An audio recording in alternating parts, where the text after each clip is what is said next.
नमस्कार। आप देख रहे हैं खबरों पर खुलासा। आज हम बात करने वाले हैं मध्य प्रदेश में हो रहे राज्यसभा के चुनाव को लेकर। मध्य प्रदेश से 3 राज्यसभा सदस्य चुने जाना है। राजनीतिक गणित के अनुसार 2 सदस्य भारतीय जनता पार्टी से चुने जाएंगे और 1 कांग्रेस से चुना जाना है। भारतीय जनता पार्टी ने अपने दोनों प्रत्याशियों की घोषणा कर दी है। एक प्रत्याशी पार्टी के राष्ट्रीय महासचिव हैं जो बाहर से आते हैं, और वहीं दूसरे प्रत्याशी मध्य प्रदेश भाजपा के मंत्री हैं जो प्रदेश से ही आते हैं। इन दोनों को पार्टी का उम्मीदवार बनाया गया और इन्होंने अपना नामांकन भी दाखिल कर दिया है। वहीं कांग्रेस ने अपनी तरफ से अनेक नाम चलाए थे, लेकिन अंतिम दौर में मीनाक्षी नटराजन, जो पहले भी लोकसभा सदस्य रही हैं, पार्टी ने उन पर अपना भरोसा जताया और उन्हें पार्टी का प्रत्याशी बनाया और नामांकन दाखिल करा दिया। अब पहले ये स्थिति थी कि शायद मध्य प्रदेश की राज्यसभा के चुनाव निर्विरोध हो जाएंगे, लेकिन वर्तमान में भारतीय जनता पार्टी ने आज तीसरा उम्मीदवार घोषित ही नहीं किया, बल्कि उनका फॉर्म भी भरवा दिया है। नामांकन करते समय भारतीय जनता पार्टी के बड़े नेता उनके साथ थे। प्रदेश के मुख्यमंत्री हैं, प्रदेश के संगठन अध्यक्ष हैं और तमाम सारे नेता उनके साथ थे। महेश केवट उनका नाम है, और ये महेश केवट बिल्कुल राजनीति के हिसाब से नया नाम है। महेश केवट टीकमगढ़ ज़िले की ओरछा के रहने वाले हैं और मध्य प्रदेश सरकार ने उनको 1 महीने पहले ही मछुआरा संघ का अध्यक्ष बनाया था और उन्हें कैबिनेट मंत्री का दर्जा दिया है। लेकिन 1 महीने के अंदर ही पार्टी हाईकमान ने और मध्य प्रदेश संगठन ने महेश केवट को राज्यसभा का उम्मीदवार बनाकर सभी को चकित कर दिया है।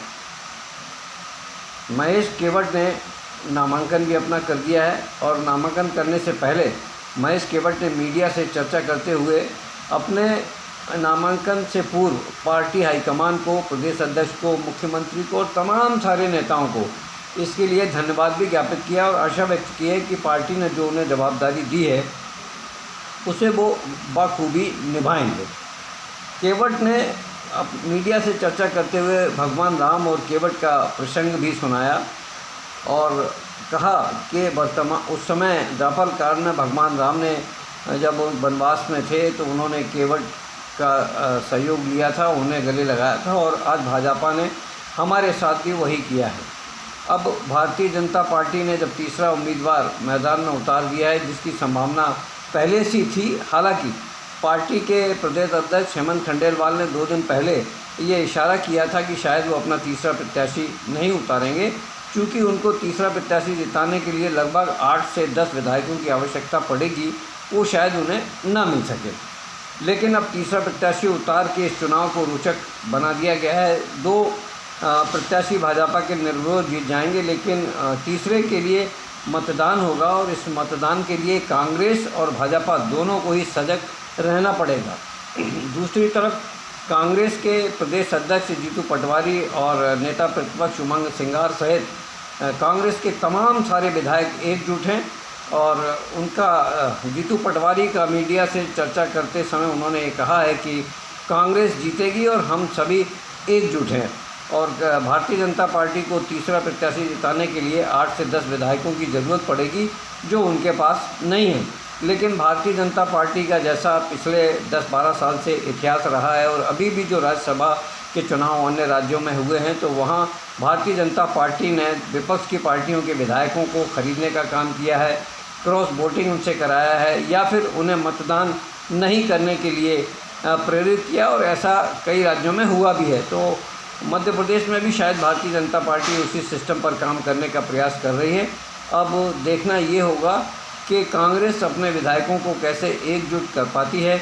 जब 18 तारीख को विधानसभा में मतदान विधायक करेंगे तो क्रॉस वोटिंग ना हो, या उनके जो विधायक हैं वो मतदान करने ही ना पहुँचें, इन तमाम सारी बातों को कांग्रेस के वरिष्ठ नेताओं को ख्याल में रखना होगा।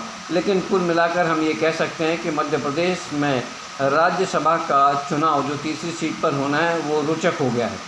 पहले ये कहा जा रहा था कि शायद तीसरे प्रत्याशी के रूप में पूर्व गृह मंत्री डॉक्टर नरोत्तम मिश्रा को उतारा जा सकता है, कि भाजपा के वरिष्ठ नेता और सरकार में कद्दावर मंत्री कैलाश विजयवर्गीय को उतारा जा सकता है, या किसी महिला प्रत्याशी को उतारा जा सकता है।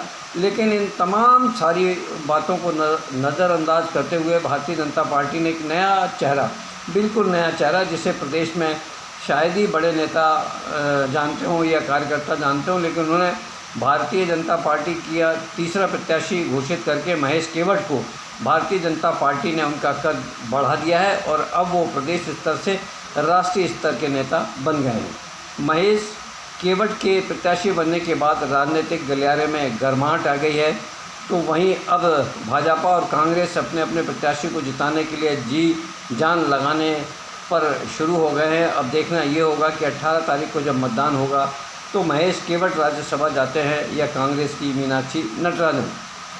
कांग्रेस अपनी सीट बचाने में सफल हो पाती है या भारतीय जनता पार्टी कांग्रेस से ये सीट छीन लेगी। अभी तक इस सीट पर मध्य प्रदेश के पूर्व मुख्यमंत्री और राज्यसभा सदस्य दिग्विजय सिंह थे, जिनके कार्यकाल पूरा होने पर यह सीट खाली हुई है और दिग्विजय सिंह ने अपनी स्वेच्छा से राज्यसभा में जाने से इनकार कर दिया था। उन्होंने कहा था कि अब नए लोगों को मौका मिलना चाहिए। जहाँ तक सवाल दिग्विजय सिंह का है तो हम अच्छी तरह से ये कह सकते हैं, जानते हैं कि वो परिपक्व नेता हैं, ज़मीनी नेता हैं। आज भी मध्य प्रदेश में उनके लाखों समर्थक हैं, तहसील स्तर तक उनके समर्थक आज भी उनके साथ हैं। और जहाँ तक मेरा व्यक्तिगत सोचना है कि पार्टी हाईकमान शायद दिग्विजय सिंह को आने वाले समय में राष्ट्रीय स्तर पर कोई बड़ी जवाबदारी दे सकती है। अब मध्य प्रदेश में राज्यसभा के चुनाव को लेकर चर्चाएं जो चल रही हैं, सरगर्मियां हैं, राजनीतिक तापमान आसमान छू रहा है। इसी बीच अब देखना ये होगा कि जीत किसकी होगी।